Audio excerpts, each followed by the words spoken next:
Welcome to Store Brands Spotlight. I'm Greg Schroeder, Executive Editor of Store Brands. Our guest today is Anna Schroeder, Senior Vice President of CPG Client Partnerships at Ibotta. Sales of private brand products are growing at a consistent rate as consumers continue evolving their purchasing habits in an effort to save money. But how does the private brand industry take further advantage of this? What additional steps need to be taken by industry leaders to change the perception of private brand products and gain additional market share? Certainly a significant point in history for the private brand section, and one that Anna and I will be discussing. So Anna, welcome to Store Brand Spotlight. Thanks for having me, Greg. Appreciate it. It's our pleasure. Before we start into the questions and talk specifically about private brands, can you just give us a little overview of Ibotta and what you guys do? Yeah, absolutely. So Ibotta is a free cashback rewards platform. We deliver rewards to consumers through our app, our website, and our browser extension. And consumers through that can receive cash back on about 2,700 or so brands. We've recently expanded our content to include the Ibotta Performance Network. Dollar General and Walmart are two of our newest members of the Ibotta Performance Network. And so we're going to be extending all of that great brand content from those 2,700 brands to their sites natively. Interesting. So it really relies on feedback from consumers then in terms of what they're buying? Absolutely. So we've got great access with our network and with our direct-to-consumer properties. We've got a great view of what consumers are buying, when they're buying, how much they're buying, and we're able to aggregate a lot of that information for our manufacturer partners and our brand partners. Gotcha. So you're really seeing firsthand how consumers are shopping, what categories, what they're buying, what they're spending. So that must be interesting to look at. And I'm assuming part of that is you're seeing this growth of the consumer buying more private brand products. So part of, I guess, the discussion I would like to have with you today is about kind of what's happening and then what the benefit is going forward and how does the private brand industry keep this momentum going. So I guess on the top, when you look at, as you see more consumers, I guess, turning to private brand products, and again, for a variety of reasons, you think this is somewhat of an anomaly, or do you think this is a real opportunity for retailers to take advantage of what we're seeing and kind of boost their store brand assortments going forward? Yeah, I don't think that this is an anomaly at all. I think one of the interesting things that we're seeing, I've spent some time over the last couple of weeks digging into some of the branded manufacturers' quarterly earnings reports. And what we're seeing overall from their perspective is that overall consumption is down or flat. But we're seeing revenues from these branded manufacturers increasing. And what that means is they're going to be comping in the next couple of months against some big revenue gains that they've had because they've taken price increase. And we're seeing consumers, I think, through that lens, switch to private label and store branded products at a pretty rapid clip. I don't think that this is an anomaly. I think that these store brands have really invested over the last couple of months in quality and investing from a brand perspective in what these brands are and what they represent to consumers. I only think that this is going to grow. I think some of the store brands may find some pressure from the branded products coming up in the next couple of months as they start to comp against these big revenue gains from price increases that they've taken over the last couple of months. We've seen some retailers have become more aggressive with product development efforts as it pertains to their private brands assortment, and others not as aggressive. For those that maybe are a little behind right now, do you think there's a need for them to think differently when they're looking at ways to expand their private label assortments? I do. I think right now there's going to be this jump ball moment for consumers, right? Consumers, they for the ones that have historically been investing and purchasing branded products, they've switched to private label, and there's going to be an opportunity to keep those consumers within the store brand's portfolio.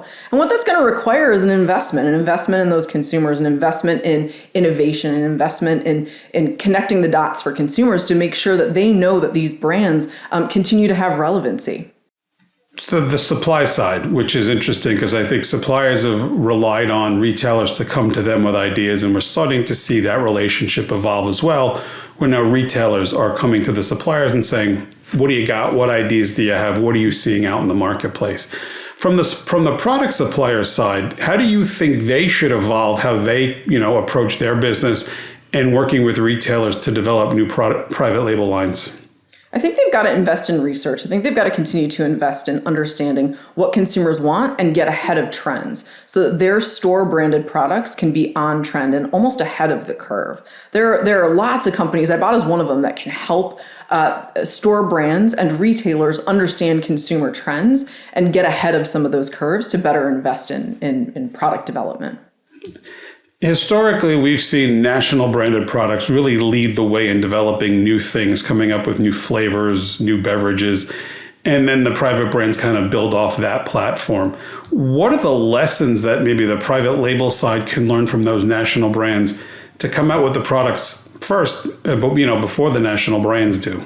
Mm-hmm. Yeah. So to my earlier point, I think research is absolutely key. So understanding consumer trends and getting ahead of those trends, but then take a page out of the branded manufacturer's playbook. Invest in marketing, invest in talking to consumers about the benefits and the innovation that they are launching. I think Whole Foods 365 is a great example of this. They're doing research, they are on trend, they are constantly launching products, they're optimizing, and then they're talking to consumers. I see Whole Foods 365 everywhere, in print, in TV, in streaming, and they're doing a good job connecting the dots for the consumer around making it relevant. Yeah, it's interesting because, the Whole Foods brand has been there. The 365 brand has been there for those of us who are close to the industry. But the consumer-facing marketing campaign that they have, I feel like it's everywhere now. I feel like every third commercial, it's that. The other one, too, is Schroeder, who's spending a lot of money in consumer-facing advertising and really explaining to folks the quality, and I think treating it more like a national brand than a private brand. I'm assuming we'll see others start to do that more and more as, retail tends to be a kind of a copycat business. Mm-hmm. I hope so. Yeah, it's interesting. When the products come to market, and I think you just touched on it a little bit in terms of the consumer advertising, are there other things besides the TV commercials? Not everybody can afford that kind of spend, but what else can the retailers do to bring attention to their private brand items on shelves and make them stand out, in a crowded shelf space? Yeah. Google coined this term a few years ago, the zero moment of truth. And I think in retail, we often think of that zero moment of truth, that decision point of when consumers making the decision about what they're going to put in their cart at shelf. And so I think at shelf advertising is absolutely important.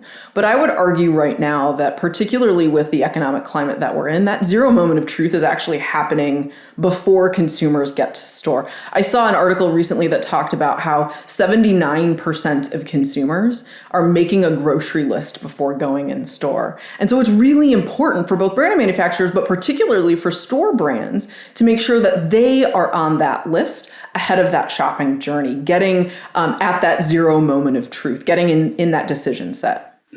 The shopping list creation walks kind of very well into the next question in terms of technology.